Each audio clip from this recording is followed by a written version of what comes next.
UPSC में किस तरह के सवाल पूछे जाते हैं बैलेंस ऑफ पेमेंट से रिलेटेड। जैसे बैलेंस ऑफ पेमेंट के of a country is a systematic record of किस चीज़ का रिकॉर्ड है बैलेंस ऑफ पेमेंट। इसके ऊपर प्रीलिम्स 2013 के अंदर सवाल पूछा गया था। उसी तरह आपका विच of the following does not form A part of the current account. तो करंट अकाउंट के क्या क्या पार्ट होते हैं बैलेंस ऑफ पेमेंट के अंदर। उस पर यूपीएससी सीडीएस के अंदर 2014 में सवाल पूछा गया था। और बैलेंस ऑफ पेमेंट के रेफरेंस के अंदर हम जो है कौन कौन सा बैलेंस ऑफ पेमेंट को कंस्टिट्यूट करता है यहाँ पे। बैलेंस ऑफ ट्रेड या foreign assets, balance of invisibles and among the following which of the following is the largest exporter. और among the agriculture commodities imported by India which of the following account for the highest import.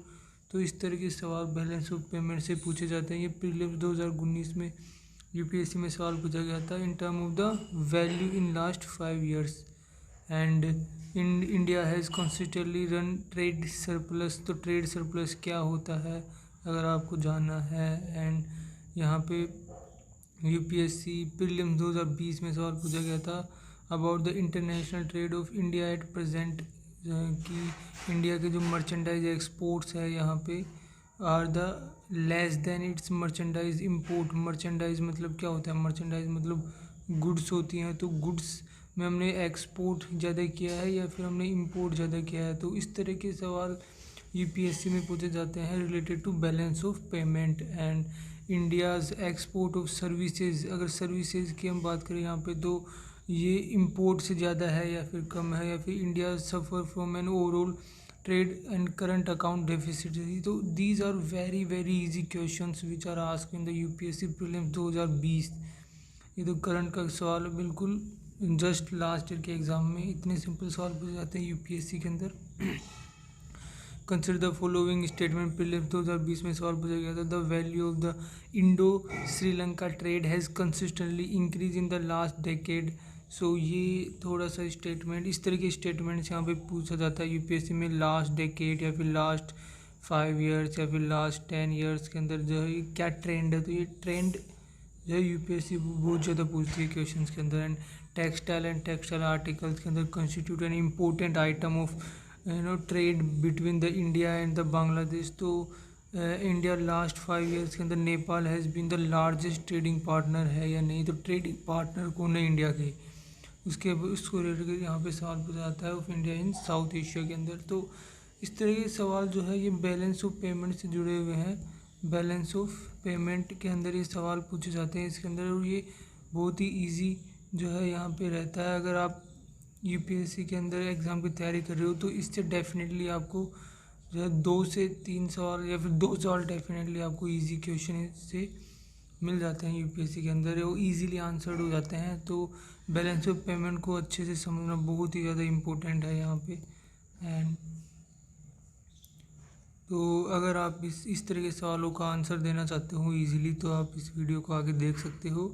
यहाँ पे हम balance of payment की बात करेंगे। Balance of payment क्या होता है, बैलेंस ऑफ पेमेंट के अंदर कौन कौन से कंपोनेंट्स आते हैं और यूपीएससी में किस तरह के सवाल पूछे गए हैं, उन क्वेश्चंस का आंसर कैसे कर सकते हैं, और क्या हमने एक्सपोर्ट इंपोर्ट कितना किया है, उसका ट्रेंड क्या है चल रहा है यहाँ पे, और वेरियस अदर करेंसी कन्वर्टिबिलिटी कैसे होती है यहाँ पे, और आरबीआई का फॉरेक्स रिजर्व जो है जिसके अंदर आरबीआई डॉलर्स वगैरह रखता है, और अदर कौन कौन सी करेंसी रखती है उसके ऊपर भी यूपीएससी सवाल पूछती है। तो इस तरह के क्वेश्चंस और इस तरह की चीज़ें हम इस टॉपिक के अंदर पढ़ेंगे बैलेंस ऑफ पेमेंट के अंदर। Balance of payment is very easy topic. First we will start that what is the balance of payment. Balance of payment क्या होता है, बैलेंस ऑफ पेमेंट। तो बैलेंस ऑफ पेमेंट एक अकाउंट होता है of the transactions.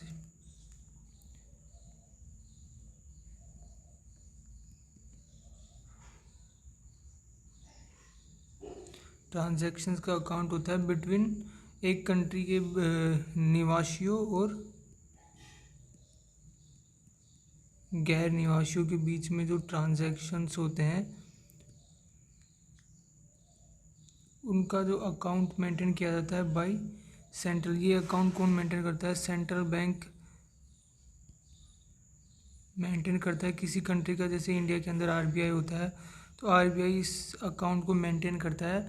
और इस balance of payment का जो अकाउंट होता है उसके अंदर जो मेंटेन किया जाता है यहाँ पे, तो वो डॉलर्स के अंदर मेंटेन किया जाता है आरबीआई के द्वारा कि हमारे पास कितने डॉलर्स का इनफ्लो हुआ है, डॉलर्स हमारे पास कितने आए हैं जिसको हम प्लस में लिखेंगे, और कितना हमारे यहाँ से आउटफ्लो हुआ है, हमारे यहाँ से कितने डॉलर यहाँ से गए हैं। तो उनका जो लेखा जोखा होता है वो बैलेंस ऑफ पेमेंट होता है। तो बैलेंस ऑफ पेमेंट क्या है? बैलेंस ऑफ पेमेंट एक अकाउंट होता है जो कि किसी भी कंट्री का सेंट्रल बैंक उसको मेंटेन करता है, और ये किसी देश के निवासियों और गैर निवासियों के बीच जो ट्रांजैक्शन हुआ है, जो लेन देन हुए हैं, उनको यहाँ पे मेंटेन किया जाता है। और उसके लिए जो है बैलेंस ऑफ पेमेंट को 2 पार्ट्स में डिवाइड कर दिया जाता है। एक होता है बैलेंस ऑफ पेमेंट का करंट अकाउंट, और एक होता है कैपिटल अकाउंट। तो करंट अकाउंट को हिंदी में जो है चालू खाता बोला जाता है,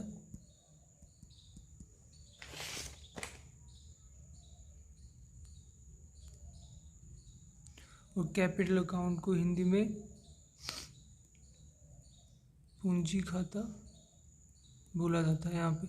सो करंट अकाउंट के जो पार्ट्स होते हैं वो विजिबल्स, यानी कि ऐसी चीज़ें जिनको हम देख सकते हैं, और इनविजिबल्स जिनको हम देख नहीं सकते, उनको हम यहाँ पे करंट अकाउंट का पार्ट्स मानते हैं। जैसे कि सब आपने कोई कार जो है यहाँ पे हम एक्सपोर्ट करते हैं, या फिर कार हम बाहर से हम इंपोर्ट करते हैं, तो या फिर हम जो फ्रूट्स वेजिटेबल्स हो गई, या फिर कोई भी टॉयज़ हो गए जो हम चाइना से बहुत ज़्यादा इंपोर्ट करते हैं, या फिर और भी बहुत सारी लैपटॉप, टीवी, फ्रीज, जो भी चीज़ें हम देख सकते हैं, उन सब चीज़ों को हम विजिबल्स मानते हैं। और वो विजिबल्स का जो भी ट्रांजैक्शन होगा, विजिबल्स का एक देश और दूसरे देश के नागरिकों के बीच में, तो उसको हम करंट अकाउंट का पार्ट मानते हैं। और इनविजिबल्स के अंदर जैसे सर्विस हो गई, तो हम यहाँ से बिजनेस सर्विसेज प्रोवाइड करा रहे हैं यहाँ पे, या फिर हम कोई सॉफ्टवेयर सर्विस, या फिर आईटी सर्विसेज जो है, आईटी से जुड़ी सर्विसेज हम यहाँ से एक्सपोर्ट करते हैं बहुत ज़्यादा। कॉल सेंटर की सर्विसेज यहाँ से बहुत ज़्यादा इंडिया से एक्सपोर्ट की जाती है। तो इस तरीके की जो सर्विसेज होती है जो हम यहाँ से एक्सपोर्ट करते हैं, वो सभी जो कि इनविजिबल है, हम उनको देख नहीं सकते हैं, वो सर्विसेज प्रोवाइड की जा रही है, उसको हम इनविजिबल्स मानते हैं, वो करंट अकाउंट का पार्ट होता है। और इनकम, अगर यहाँ से इनकम कहाँ से आप जनरेट कर सकते हो? कोई प्रॉफिट हो रहा है आपको, इंटरेस्ट हो रहा है, या डिविडेंड हो रहा है, तो डिविडेंड यानी कि आपने किसी कंट्री के शेयर मार्केट के अंदर पैसा लगाया, और वहाँ से आपको जो है अगर आपको डिविडेंड मिलता है शेयर्स पे, तो उस शेयर्स का पैसा जो होगा वो आपका जो है इनविजिबल होगा, इनविजिबल्स का पार्ट होगा, और वो आपकी इनकम के अंदर काउंट किया जाता है, और ये करंट अकाउंट का पार्ट होता है। और ट्रांसफ़र्स, अगर कोई रेमिटेंसेज हो गया, रेमिटेंसेज मतलब होता है कि एक देश के किसी, सपोज इंडिया का कोई नागरिक किसी दूसरे में देश में जा कर के वहाँ से पैसे कमा करके और अपने घर पे पैसे भेजता है, तो पैसे अगर वो भेजता है तो उसको हम रेमिटेंसेस बोलते हैं। एंड डोनेशंस, अगर हम पता है कि कोई दूसरे देश जो होता है वो अगर किसी देश को वेरियस प्रॉब्लम्स में हेल्प करने के लिए डोनेशंस देते हैं, यहाँ पे इंडिया भी दूसरे देशों को डोनेशन देता है, तो इंडिया से डोनेशन में कितना पैसा बाहर गया और बाहर से डोनेशंस के अंदर कितना पैसा इंडिया में आया, तो ये सभी करंट अकाउंट का पार्ट होता है। रेमिटेंसेज में वही हमने देखा, गिफ्ट, अगर कोई बाहर से इंडिया में गिफ्ट भेज रहा है किसी को, प्राइवेट किसी इंडिविजुअल को भेज सकता है, या फिर कोई सोवरेन गवर्नमेंट है दूसरे देश की, वो इंडियन गवर्नमेंट को कोई गिफ्ट भेज रही है, तो वो गिफ्ट हमने कितने पैसे के गिफ्ट बाहर भेजे, और बाहर से हमारे पास कितने रुपए में या कितने पैसे का, कितनी वैल्यू का हमारे पास गिफ्ट आया, तो हम वैल्यू को हम जो है करंट अकाउंट का पार्ट मानते हैं। सिमिलरली अगर हम कैपिटल अकाउंट को बात करें, जो कि पूंजी खाता होता है, इसमें इन्वेस्टमेंट जो कि निवेश होता है, कि फॉरेन डायरेक्ट इन्वेस्टमेंट की, जैसे दूसरे देशों से हमारे यहाँ पे कितने वैल्यू का, कितने वैल्यू में जो है कितना फॉरेन डायरेक्ट इन्वेस्टमेंट आया, और कितना फॉरेन पोर्टफोलियो इन्वेस्टमेंट आया, या फिर हमारे यहाँ से कितना पैसा फॉरेन डायरेक्ट इन्वेस्टमेंट या फॉरेन पोर्टफोलियो इन्वेस्टमेंट में दूसरे देशों में गया है, तो ये सभी जो है इन्वेस्टमेंट का पार्ट होता है, और इसको हम कैपिटल अकाउंट के अंदर एंट्री करते हैं उसकी, एंड कैपिटल अकाउंट के अंदर उसको मेंटेन करते हैं। लोन्स के अंदर हमने जो है हमारी गवर्नमेंट जो है यहाँ पे, सरकार ने जो है यहाँ पे कितना का लोन किसी दूसरे देशों में कितना लोन दिया है और दूसरे देशों से कितने लोन जो है वो हमारे देश में आए हैं, तो वो सब सोवरेन जो है लोन्स हो जाते हैं। एंड एक्सटर्नल कमर्शियल बोरोइंग्स की जो प्राइवेट लोग जो होते हैं, प्राइवेट इंडिविजुअल्स, कोई भी हो सकता है, बिजनेसमैन हो सकता है यहाँ पे, या फिर कोई कंपनी हो सकती है यहाँ पे, तो ये सब जो भी बाहर से कितना लोन लेकर के आए, ये सब उसको हम एक्स्ट्रा कमर्शियल बोरोइंग्स बोलते हैं। तो इसको हम लोन्स का पार्ट मानते हैं और ये कैपिटल अकाउंट के अंदर मेंटेन किया जाता है। और बैंकिंग के अंदर जो है यहाँ पे जो फॉरेन एनआरआईज होते हैं, यहाँ पे नॉन रेसिडेंट इंडियंस होते हैं, तो वो इंडिया के अंदर जब अपना पैसा डिपॉजिट करते हैं इंडिया के अंदर, तो उन क्यों डिपॉजिट करते हैं इंडिया के अंदर, क्योंकि उनको ज़्यादा इंटरेस्ट ज़्यादा मिलता है। यहाँ पे इंटरेस्ट रेट जो है दूसरे देशों की बजाय यहाँ पे ज़्यादा होती है, इस वजह से वो इंडिया में डिपॉजिट करते हैं। तो वो पैसा जो यहाँ पे डिपॉजिट किया जा रहा है वो कैपिटल अकाउंट का पार्ट होगा। तो ये सब कैपिटल अकाउंट का पार्ट होता है। एंड